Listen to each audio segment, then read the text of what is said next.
Salams and welcome. Surah 2 verse 121. Bismillah ar-Rahman ar-Rahim. In the name of God, most gracious, most merciful.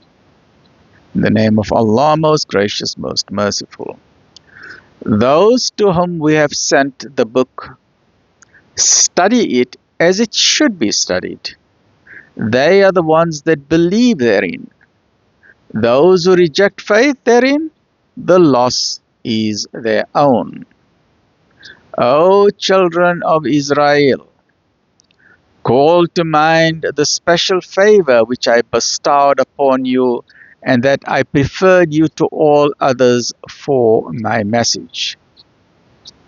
Then guard yourself against the day when one soul shall not avail another, nor shall compensation be accepted from her, nor shall intercession profit her, nor shall anyone be helped from outside. And remember that Abraham was tried by his Lord with certain commands, which he fulfilled. He said, I will make you an imam to the nations. He pleaded, and also imams from my offspring. He answered, but my promise is not within the reach of evildoers. Remember, we made the house a place of assembly for people, and a place of safety, and take you this station of Abraham as a place of prayer. And we covenanted with Abraham and Ismail that they should sanctify my house for those who compass it round, or use it as a retreat, or bow, or prostrate themselves therein for prayer. Just a quick explanation there for those who are not familiar with Islam. The Kaaba was built many hundreds of thousands of years ago, apparently by the angels. That's the most common understanding, or by Adam, but mainly by the angels. And then the desert sand covered it up, but the foundation was there. The foundation stones were there. Then when Abraham Abraham was first married to Sarah, and then he married Hajra, and from Hajra he got the first son known as Ishmael.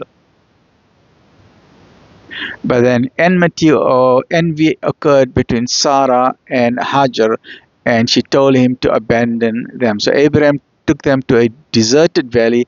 At that time the Kaaba was not there. There was nothing in the valley. And then he kept them there, and very famously we know we had the well of Zamzam and so on. Then Abraham got an instruction from God most merciful that he must raise the foundations of the Kaaba with his son Ismail. So what they then did, the foundation was there. So all that they had to do was raise the foundations. So eventually what they did was the Kaaba that we see it as it is today, right? Let me just try and remember how to draw a cube. Right, so this is the door of the Kaaba,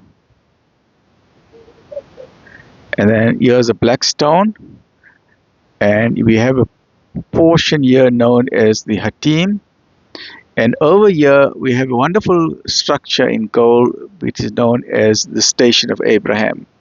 And this was a stone or a rock that allowed Abraham to use it as a platform to build the highest structures of the Kaaba. Now the Kaaba is the centerpiece of earth. It is a central portion of earth, and the previous verse said that east and west, all the directions belong to God. But insofar as focus is concerned, we just need to have commonality or harmony between the ummah. So it does not matter where you are in the world.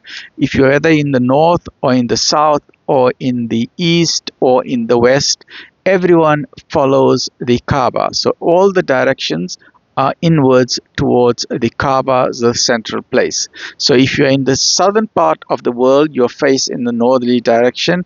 In the north, you are facing south. In the west, you are facing east. And in the east, you are facing west. So the Kaaba is the central place. And so Abraham and Ishmael, they sanctified the house of God, this is known as the Kaaba, Please remember, Muslims do not worship the black stone.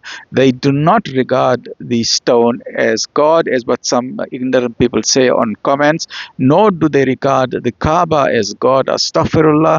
The Muslims, they worship the Creator Supreme. They simply use the Kaaba as a compass point, as a point of direction, so that there is unity and harmony.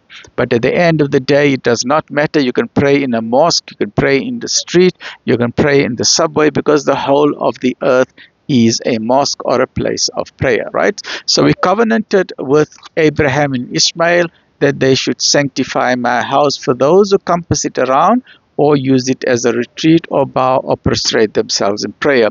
So following that tradition, the Muslims then circumambulate the Kaaba 7 times, and then there's a hill called Safa and Marwa, where the mother of Ishmael was running to look for water, the Zamzam water. So we go 7 times around Safa and Marwa in the footstep of Hajar, and then we walk 7 times around the Kaaba in honor of this great man, Abraham and Ishmael, because they were pure monotheists. Abraham is the father of monotheism.